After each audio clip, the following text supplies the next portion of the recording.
Shalom ou bracha. Il y a un minhag à Shavuot très populaire, c'est de rester réveillé toute la nuit de Shavuot.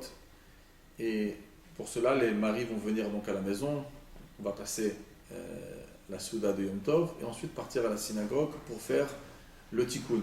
Donc déjà, cette coutume, elle est déjà très lointaine, elle est marquée dans le Zohar HaKadosh, que les Chassidim, Arishonim, ils étaient réveillés le soir de Shavuot, à être au sec dans la Torah, et ensuite le Harizal va nous parler de la coutume du Tikkun, de l'El Shavuot.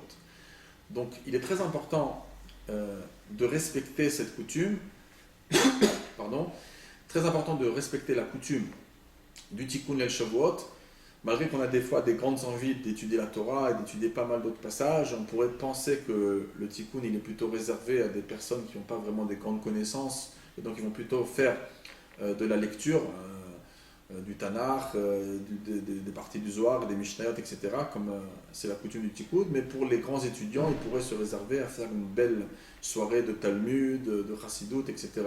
Alors non, c'est très très important de faire le Tikkun. C'est pas pour les Amaratim, c'est pour tout le Ham Israël.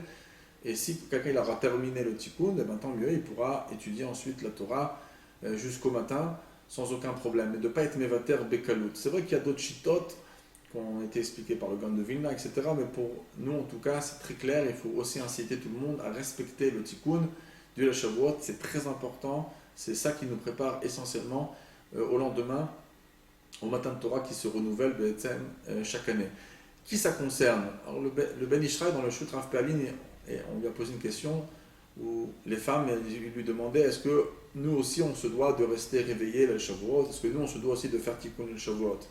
Et le Ben Ishraï expliquait, et c'est un grand Mekoubal, que d'après la Kabbalah, il n'y a aucun inyan que les femmes restent spécialement réveillées la nuit de Shavuot, et même, c'est pas parce que les femmes ne savaient pas lire, parce qu'il dit que chez nous, à Bagdad, on a beaucoup de femmes qui sont très érudites, et qui savent étudier, qui savent lire, et pourtant, ils vont dormir en général le soir de Shavuot. Bon, c'est pas un issour, si une femme veut rester réveillée et lire quelque chose, et lire le Tikkun, il n'y aurait pas d'interdiction concrètement, mais ce minhag, il implique les hommes, et non pas les femmes. En plus, ils vont travailler difficilement la veille de Shavuot pour monter toute la table. Bien sûr, le mari va bien sûr aider, mais il ne faut pas embêter les femmes avec cette coutume. Ça nous concerne à nous les hommes, donc on partira passer toute la nuit. Jusqu'à quand? Jusqu'à l'aube. Maintenant, le Shloah Kadosh explique que c'est très important de se tremper au mikvé avant l'aube, pour pouvoir être déjà pur quand l'aube arrive. Et donc c'est pour ça qu'on fait très attention de ne pas attendre le dernier moment pour aller au mikvé. On va au mikvé un peu avant l'aube, pour pouvoir justement être déjà pur lorsque la Lot HaShachar, l'aube, est arrivée. Alors c'est évident que c'est une grande discussion, comment on considère Alot HaShachar. Alors comme il y a une déa la plus mahmira, c'est celle de Rav Chaim Naeh, ça veut dire dans le temps, où il dit que c'est 5000, que chacune est de 24 minutes, donc ça fait pratiquement plus de 120 minutes avant le Netz, avant le lever du soleil. Le lever du soleil, ça tout le monde l'ont dans la main, dans n'importe quel pays au monde, on dit le lever du soleil, les horaires.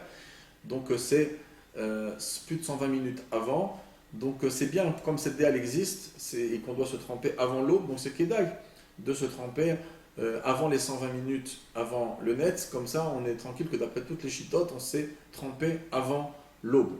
Par contre, est-ce qu'il faudra ensuite partir tout de suite dormir ou attendre l'aube d'après les autres chitotes? Alors il faut savoir qu'il y a encore deux autres chitotes. Il y a une chita, et chacune de ces chitotes, elle existe même chez Chabad.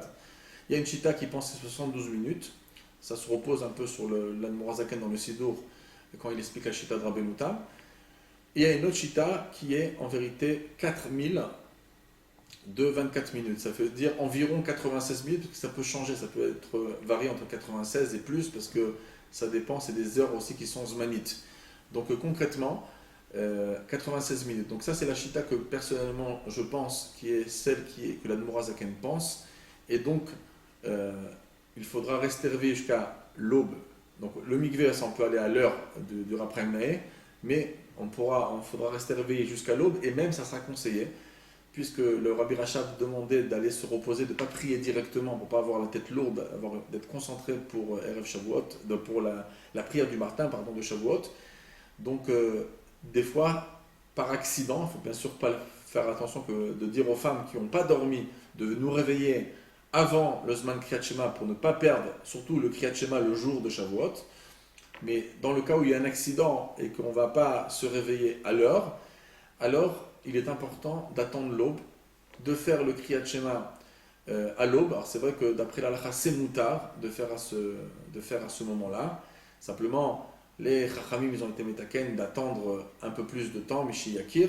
Mais d'après la stricte dîne, dans un cas de Shatatrak, on pourrait se reposer sur ça. Donc ici, il faudrait attendre l'aube, faire ses brachot, faire le Kriyat Shema et faire une condition. Si on arrive à se réveiller à l'heure, eh ben, ce Kriyat Shema ne comptera pas comme le Kriyat Shema du jour. Et si on ne s'est pas réveillé à l'heure, que ce Kriyat Shema comptera pour le Kriyat Shema du jour.